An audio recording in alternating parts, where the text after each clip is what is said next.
Hello, all, and welcome to Frame by Frame, where we take a closer look at iconic film scenes. My name is Jennifer Hahn, And I'm Sarah Callan. and in today's episode, I am more than thrilled to be talking about, I would argue, one of the most iconic film scenes in film history. This is the "You Talking to Me" scene from Taxi Driver. If you want to watch this scene, go check out our show notes. We include a link to it. If you've seen Taxi Driver, you know exactly which scene we're talking about. This is like the famous pinnacle scene of the film. So go watch the scene either way. Come back and listen to the rest of our conversation. I think this is a scene that doesn't need a description, but Sarah, would you like to give a description for the scene Taxi Driver, You Talking to Me? In this scene, Travis is psyching himself up and having a conversation with himself. Yeah. It's quite something. That in this Honestly, movie. you need to watch the scene, though. It's so good. It's actually like a much shorter scene than I remembered it being. Me too. So that was interesting to discover this time around. Yeah. But gosh, an incredible scene in film history. Sarah, what makes this scene from Taxi Driver so iconic to you? What makes this scene so iconic to me is Robert De Niro's performance. Of course. Period. Yep. It's so good. And you feel his loneliness, you feel his descent into madness that this character is experiencing in the way that it has kind of overtaken him. Yeah. And the scene is so visceral and honestly really terrifying. And that is just Robert De Niro's performance. Like, he is the Yeah. only person in this scene. And he is able to bring all of that to this scene, to the screen, and you feel all of that. It's such an intense scene, and it's just him alone in a room. And so just shout out to Robert De Niro. Fantastic performance, fantastic actor. But yeah, he is what makes this scene so iconic to me. But what about you? You love Taxi Driver. You love this scene. What about this scene is so iconic to you? Oh, I love this movie so much. I'm a huge fan of Scorsese. This is one of his best, one of his masterpieces. And I think this scene captures a lot of the atmosphere of Taxi Driver for most of the film until that big climactic sequence, which we won't spoil this movie. Please go watch it if you haven't seen it yet. There's so much meat in this film. And I think this scene is a perfect example of so much of Travis Bickle's character and what he is facing and what he's longing for. One of the things that I think is so essential to this scene is the mirror shot. Both, I think, the choice for Scorsese to start with it being in the mirror, swivel that camera so quickly over to De Niro, but then film the rest of the scene from the almost the POV perspective of Travis looking at himself, saying all these lines to the mirror. I think that's essential and like such a specific part of who Travis is as a character and what he wants, which is to be seen. It is performative. It is for attention, and it is about this confrontation that he is literally rehearsing before it actually happens. And that's an essential part of understanding an inner world and the psyche of the Travis character. It's not him just seeking out and wanting to be this angel of justice in his city, just kind of purely for the sake of that. There's more mixed in there around having an audience, being seen, being adored by people. That is a part of his desire. It's to do what he seeks out to do, but also to be seen doing the thing that he seeks out to do. And it's a performance. It is something that he needs to rehearse and make sure that he's landing his lines in the way that he wants it to be. And so I think the use of the camera and the mirror and the kind of whoosh and the fast swivel of the camera over to him, but ultimately the rest of the scene is not filmed, with him looking at the camera or cutting back and forth between De Niro and the camera looking at the mirror. It's all for most of the rest of the conversation showing him looking at himself in the camera. And so we're put in the POV angle of Travis, but we're also seeing what the other side might be seeing as well. And so I just think that the use of the mirror and the way that Scorsese has constructed the camera movement and the shots in this scene are don't just make the scene itself more interesting, but I think they actually are essential to the point he's looking to make about who Travis is, the character, what he represents, what he's ultimately seeking. That's kind of the larger whole of the movie in general. I love that point, and I think the way that the frame of the camera is used in this scene is actually really interesting. And I had never noticed this before, but at the beginning of this scene, when you're just seeing, Travis straight on, he's kind of in the middle of the frame, and then as he rehearses this fantasy more, he edges toward the edge of the frame, and there are Yeah. parts of him that are even outside of the frame. And so I Yeah. just thought that that was also really interesting because Travis is a loner, he's on the margins, he doesn't have community, he is struggling to fit in this society, and you see the more that he rehearses this, the more that he does this performance, the closer he gets to the margins of the frame. Mm, Like, okay, that's was that good. just like Robert De Niro like moving around and getting off of his mark? Or was that like a really intentional, like meta thing in this scene to show how he is becoming more and more extreme and being pushed further and further away from society when all he really wants is to belong? But I just Yeah. thought that was a really interesting piece of this scene that I had never really paid attention to before. How he desires to be in the spotlight, to be seen, to have someone pay attention to him. But then out of his desire for that, he constantly drifts to the outer edges again and again. It's almost like he can't help but become invisible again. And all he wants is to be noticed, to be recognized, to be seen by someone, anyone, And I think that is so much a part of his character arc over the course of the film too, is that loneliness, is that almost being forgotten by society, and that creating so much turmoil within him that he needs to do something about it. He needs to take action in some way. Yeah, that's so good. uh I also love that the scene opens with him playing with playing with the gun. I think it is terrifying because the rest of the film and the rest of the scene, I think that constant threat of him so kind of casually, he's not like fondling the gun, he's not just like sticking it in his pocket. He's playing with it in this frivolous way. This almost like a kid playing with the toy. And yet, uh gosh, the threat of dangerous violence in the hands of this person who is unstable, who is mentally unwell is this dangerous combination. And the anxiety I felt, I remember watching the scene for the first time, but also just like from every moment afterwards with this character, he treats these weapons with such whimsy almost that the lack of responsibility is terrifying. And I think that opening moment, it's a quick shot, but he's like kind of like swiveling it around on his finger, and he's literally playing with it like a kid playing with a toy. And yet it's no fun in getting him, as we see by the end of the film.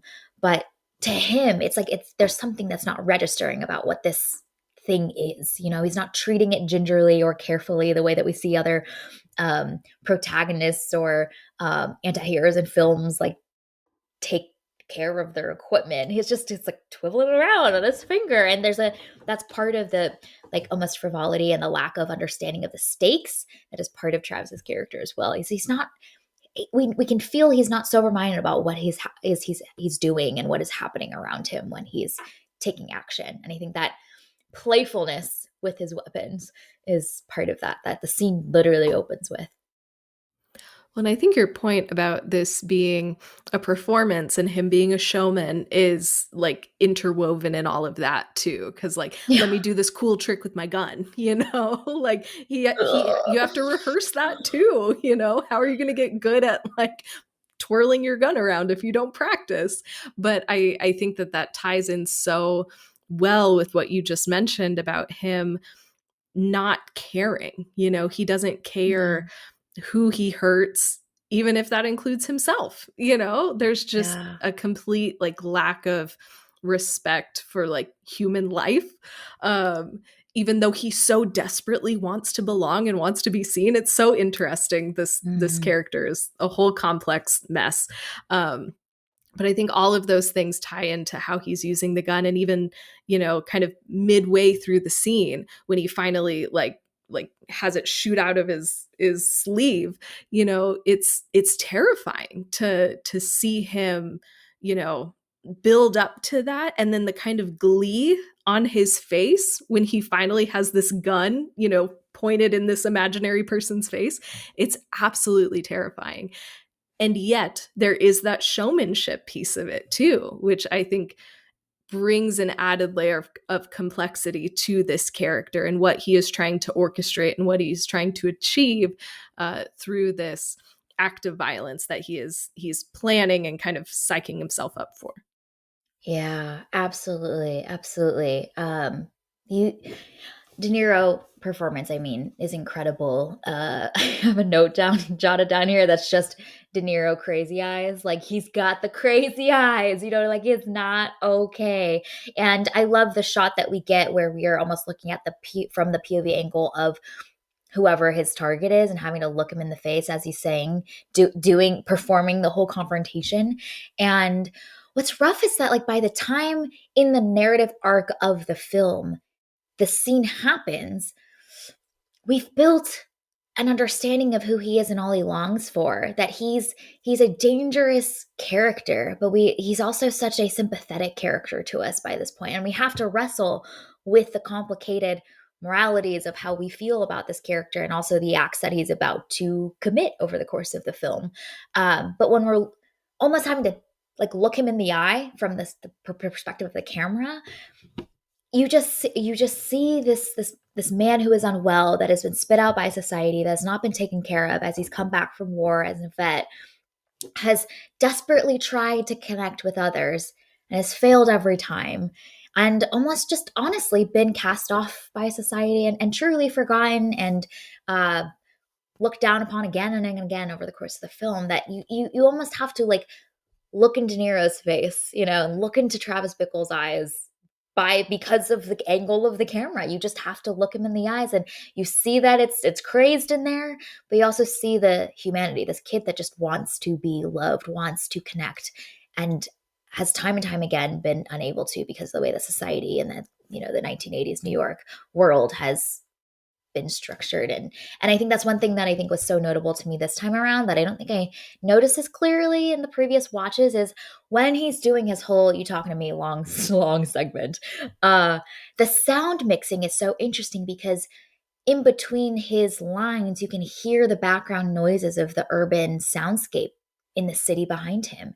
And so the presence of the city, the presence of people and taxis beeping and the clanging of others around him is present, and yet it's separated.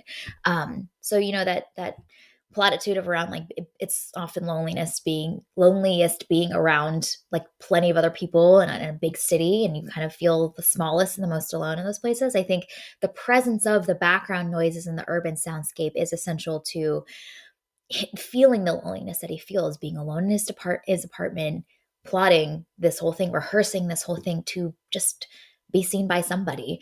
Uh, but that separation from the society that's closely around him, I think, is so present in the way that the audio mixing is done. So I loved that bit. I didn't necessarily note that detail in previous watches, but frame by frame, we're taking a closer look, and so those detailed choices add so much to the scene and the feeling of being able to empathize with this character.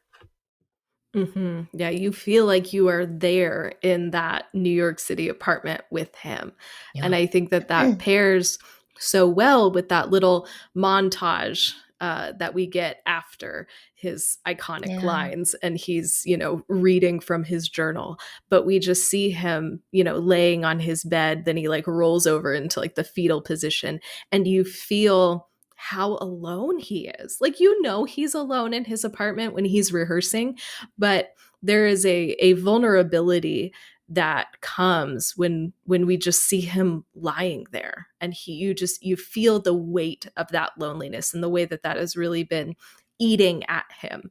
And we've heard he's living in a very vibrant area, a very vibrant city, and yet he is so alone. And so I love Mhm. that his performance is followed up by that moment where we see he's Mhm. lonely, and it is just eaten away at him. And Mhm.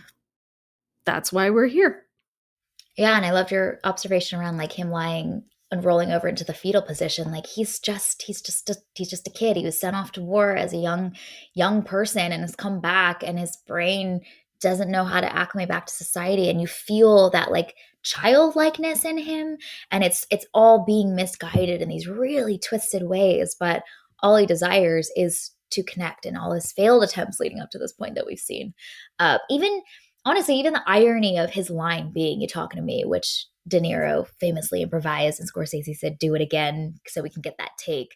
But it's such an ironic line because all he desires is to talk to and have someone notice him, and yet that's the thing that is the trigger point of the confrontation that he's rehearsing for, And so it's like, yes, we're talking to you, Travis. We want you to be well, and he's so jaded and cynical about society that even someone looking at him in that way is going to trigger the like, don't no, don't set me off, like.